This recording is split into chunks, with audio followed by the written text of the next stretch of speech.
Hello everyone, this is Parvez sir. Welcome back to our YouTube channel accountancy with Parvez sir. आज class 12 commerce के लिए हमारा chapter है debenture. और डिवेंचर में आज हम नया टॉपिक स्टार्ट कर रहे हैं, नॉन कैश। ये नॉन कैश क्या होता है? Issue of debenture non cash या अदर देन कैश। बहुत अच्छा टॉपिक है। चलिए जल्दी से जुड़ जाइए आप, और प्लीज जल्दी सब्सक्राइब भी कर लीजिए अकाउंटेंसी विद परवेज सर हमारा YouTube channel.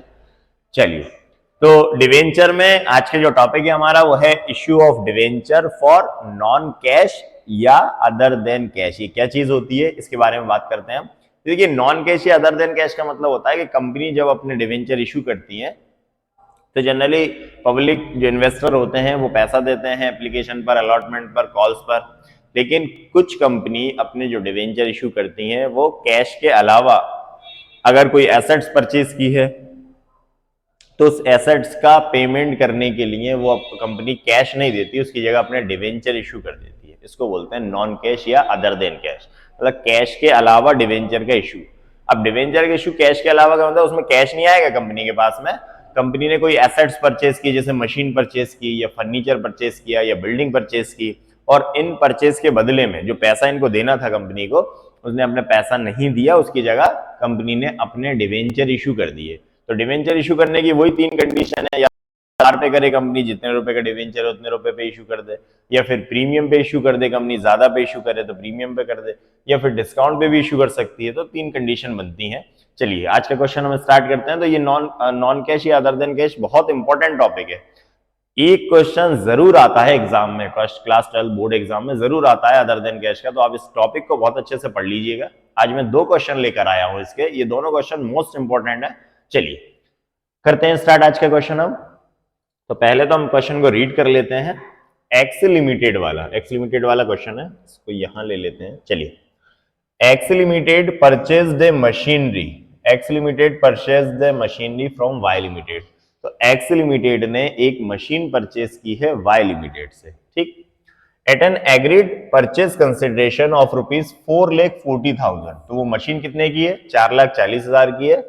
To be satisfied by the issue of 12% debenture of ₹100 each and premium of ₹10 per debenture. इसका मतलब क्या हुआ? इस पेमेंट को करने के लिए कंपनी ने क्या किया?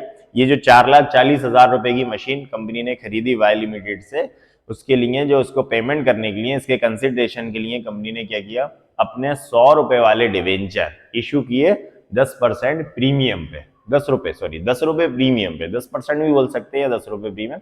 तो कंपनी ने क्या किया? अपने 100 रुपए वाले डिवेंचर 10 रुपए प्रीमियम पे इशू किए। इसका मतलब हुआ कि जो कंपनी अपना डिवेंचर दे रही है, इशू कर रही है, वो 110 रुपए पे इशू किया जा रहा है, ठीक है। और उस 4,40,000 के लिए अब हमें ये देखना पड़ेगा कि अब कंपनी अपना 100 रुपए वाला डिवेंचर जो 10 रुपए प्रीमियम पे, कितने डिवेंचर इशू करना पड़ेंगे जिससे कि इस 4,40,000 का पेमेंट वाई लिमिटेड को हो जाए, ठीक है। आगे क्या बोल रहा है? Journalise the transaction. तो पहले तो हम इसका वर्किंग कैलकुलेशन कर लेते हैं कि कितना अमाउंट देना है। तो मैं यहीं पर कर रहा हूं, आप लोग रफ में कर लेना। जैसे हमने मशीन परचेज की है 4,40,000 रुपए की, ठीक है। ये हमने सबसे पहले मशीन परचेज की है, ठीक। अब ये मशीन जो परचेज की है 4,40,000 की, इसके लिए कंपनी ये कर रही है, अपना डिवेंचर जो इश्यू किया जा रहा है वो 100 रुपए का है और प्लस 10 रुपए प्रीमियम है। ये 10 रुपए क्या कहला रहा है? प्रीमियम है, और ये फेस वैल्यू है, ठीक है। तो एक डिवेंचर कंपनी वाई लिमिटेड को कितने में दे रही है? 110 रुपए में, ठीक है। तो एक डिवेंचर कितने में दिया जा रहा है? 110 में। अब हम ये देखेंगे कि 4,40,000, 4,40,000 रुपए देने के लिए कंपनी अपने 110 रुपए वाले कितने डिवेंचर इशू करेगी, ठीक है। तो 0 से 0 कट, 11 1 जा 11, 11 4 जा 44, 1 2 3, 1 2 3, कितना हो गया? 4,000। मींस कंपनी को 4,000 डिवेंचर इशू करना पड़ेंगे जिससे कि उसको 4,40,000 का पेमेंट हो जाएगा। तो हम 4,000 डिवेंचर इशू करेंगे। तो इस वर्किंग नोट को आप नोट कर लीजिए, इसका स्क्रीनशॉट ले लें। ये इंपॉर्टेंट चीज है क्योंकि जब क्वेश्चन हम स्टार्ट करेंगे तो यही ये चीज हमें जरूरी रहेगी, ठीक है। ये कंप्लीट सिंपल है कि मशीन हमने 4,40,000 में परचेज की थी। कंपनी अपना 100 रुपए वाला डिवेंचर 10 रुपए प्रीमियम पर देकर कितने में इशू कर रही है? 110 रुपए में। तो 100 रुपए वाला डिवेंचर 110 में जा रहा है। तो हमें ये देखना है कि 4,40,000 रुपए देने के लिए कंपनी को अपने कितने डिवेंचर इश्यू करना पड़ेंगे, तो 4,40,000 में हमने 110 रुपए का डिवाइड किया, तो 4,000 डिवेंचर कंपनी को इश्यू करना पड़ेंगे इस पेमेंट के लिए। ठीक है, चलिए इसको हम क्लीन कर देते हैं। चलिए अब हम करते हैं जनरल एंट्री। तो जनरल एंट्री कोई डेट तो दी नहीं है, मैं मार्किंग कर देता हूं, नंबर डाल देता हूं। चलिए सबसे पहले इस तरह के क्वेश्चन में दो एंट्री होती हैं। इस टाइप का जो क्वेश्चन आता है उसमें दो एंट्री होंगी। एक एंट्री होगी मशीन को परचेज करने की। एक तो हमने मशीन परचेज की है, तो सबसे पहले हम मशीन को परचेज कर लेते हैं। ठीक है, एंट्री करेंगे हम machinery account debit, machinery account debit. एक तो मशीन बिजनेस में आई, किससे परचेज की है, वाई लिमिटेड से, तो टू वाई लिमिटेड। ठीक है ना, वाई लिमिटेड कितने की मशीन है, 4,40,000, तो 4,40,000 रुपए की मशीन हमने परचेज कर ली। ठीक, नरेशन लिखेंगे हम being machinery purchased, machinery purchased from Y limited. Machine purchase किससे करी हमने, वाई लिमिटेड से। ये हमारी फर्स्ट एंट्री हो गई। ठीक है ना, अब हम क्या करेंगे, इस फर्स्ट एंट्री के बाद में इस मशीन का जो पेमेंट किया जाएगा, इसका कंसिडरेशन जो होगा, उसके लिए कंपनी अपने डिवेंचर इशू कर रही है, तो सेकंड एंट्री हम करेंगे डिवेंचर के लिए। तो वाई लिमिटेड को इशू किए जाएंगे, तो वाई लिमिटेड को हम डेबिट कर देंगे, वाई लिमिटेड डेबिट टू, कितने परसेंट वाले डिवेंचर हैं, तो कोई परसेंट नहीं दी, हाँ 12% है, सॉरी, तो 12% वाले डिवेंचर है, तो Y limited debit to 12% debenture account to, और प्रीमियम है तो प्रीमियम क्रेडिट होती है टू सिक्योरिटी प्रीमियम। आप इसको डिवेंचर प्रीमियम भी लिख सकते हैं, कोई प्रॉब्लम नहीं है। ठीक है ना, या आप सिक्योरिटी प्रीमियम लिखे रहने दें। ठीक है, तो वाई लिमिटेड को हम कितना, 4,40,000, 4,40,000 रुपए दे रहे हैं।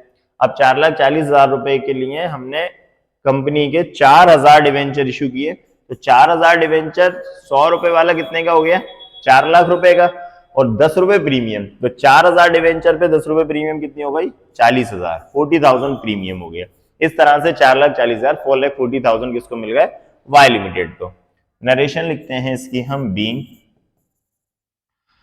4,000 debenture issued at premium in consideration of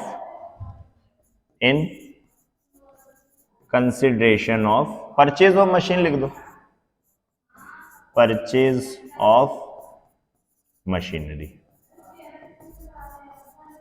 ठीक है, तो क्या नरेशन हुआ, being 4,000 debenture issued at premium, 4,000 debenture issue किए हमने प्रीमियम पर, in consideration of purchase of machine. किसके बदले में, मशीन के कंसिडरेशन के बदले में। मशीन के जो पेमेंट करना था कंपनी को, उसकी जगह कंपनी ने कैश नहीं दिया, अपने डिवेंचर इशू कर दिए। तो ये क्वेश्चन हमारा कंप्लीट हुआ, मोस्ट इंपॉर्टेंट क्वेश्चन था, इसको आप नोट कर लें और इसकी प्रैक्टिस अच्छे से कर लें। ठीक है ना, चलिए अब आगे बढ़ते हैं। नेक्स्ट क्वेश्चन जो इसी का है, इसी तरह के पैटर्न का है, उसको हम स्टार्ट करते हैं। चलिए,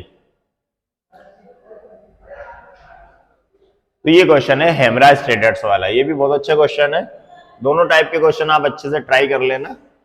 देखिए, इसको हम लेते हैं येलो में। ठीक है, चलिए देखिए, तो हेमराज ट्रेडर्स, पहले क्वेश्चन को रीड कर लेते हैं। हेमराज ट्रेडर्स परचेज फर्नीचर, एक हेमराज ट्रेडर्स ने फर्नीचर परचेज किया है, costing rupees 2,20,000। It was agreed that the purchase consideration B paid by issue of 10% debenture of rupees 100 each.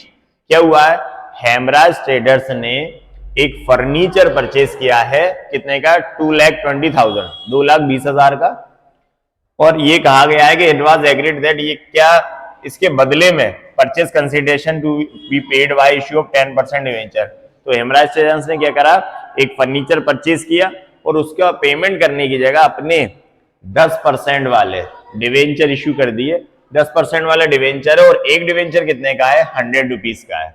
हमें जनरल एंट्री करना है किसकी बुक्स में, हेमराज ट्रेडर्स की बुक में। ठीक है, तो सबसे पहली जो एंट्री हम करेंगे वो एंट्री कौन सी होगी, फर्नीचर को परचेज करने की। अब इस क्वेश्चन में ये नहीं लिखा है कि ये हमने जो फर्नीचर परचेज किया है वो किससे परचेज किया है, मतलब कोई नाम नहीं आया। तो नाम नहीं आया तो आप क्या लिख सकते हैं, वेंडर लिख सकते हैं, क्रेडिटर्स लिख सकते हैं, सेलर लिख सकते हैं, लेकिन हम इसमें वेंडर का यूज करेंगे। ठीक है ना।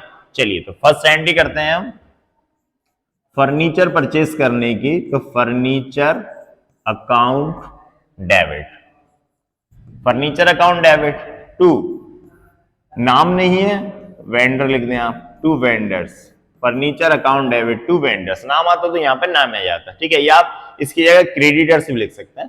तो 2,20,000, 2,20,000 रुपए का फर्नीचर परचेज किया है, तो डेबिट कर दिया और 2,20,000 ही हमने क्रेडिट कर दिया। ठीक है, नरेशन लिखेंगे हम, being furniture purchased, furniture purchased, furniture purchased, अब नाम है नहीं है तो from vendor, furniture purchased from vendor, मैंने वेंडर लिख दिया क्योंकि नेम नहीं था यहाँ पर। ठीक है, नेम होता तो हम नाम लिख देते। चलिए आगे बढ़ते हैं। अब क्या कर रहे हैं, इस फर्नीचर का पेमेंट करने के लिए हेमराज ट्रेडर्स ने अपने 10% वाले डिवेंचर इशू किए और 8 पार है, कहीं पर ये नहीं लिख रहा, 100 रुपए वाले हैं बस, तो 8 पार हो गया, मतलब 100 रुपए का डिवेंचर 100 रुपए पे। तो हमें ये देखना रहेगा कि कितने डिवेंचर इशू करना पड़ेगा। तो मैं ये रफ के लिए यूज कर रहा हूं, आप अलग से करना, इसके बीच में नहीं करना। जैसे 2,20,000 रुपए के फर्नीचर है और इसमें हमें डिवेंचर इशू करना है कितने, 100 रुपए वाला। तो हमें 100 रुपए वाला कितने डिवेंचर इशू करना पड़ेंगे, हमें 2,200 डिवेंचर इशू करना पड़ेंगे। ठीक है ना, 100 रुपए वाला 2,200, क्यों, क्योंकि 2,20,000, 2,20,000 हमें अमाउंट देना है, 2,20,000 में हमें 100 रुपीज वाले कितने डिवेंचर इशू करना पड़ेंगे, 2,200। ठीक है ना, क्योंकि 8 पार है, 100 रुपए वाले डिवेंचर 100 रुपए पर है। चलिए तो 2,200 डिवेंचर इसको मैं हटा देता हूं। चलिए तो सेकेंड एंट्री हम करते हैं।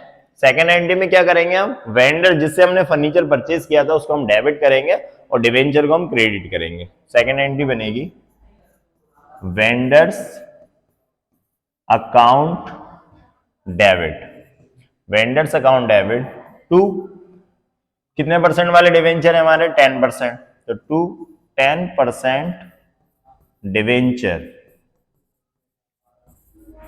ठीक है ना, vendors account debit to 10% debenture account. तो डिवेंचर कितने के, 2,20,000, 2,20,000 रुपए के हमने डिवेंचर इशू किए हैं वेंडर को। ठीक है, नरेशन लिखेंगे इसका हम, being 2,200 debenture issued 8 par in consideration of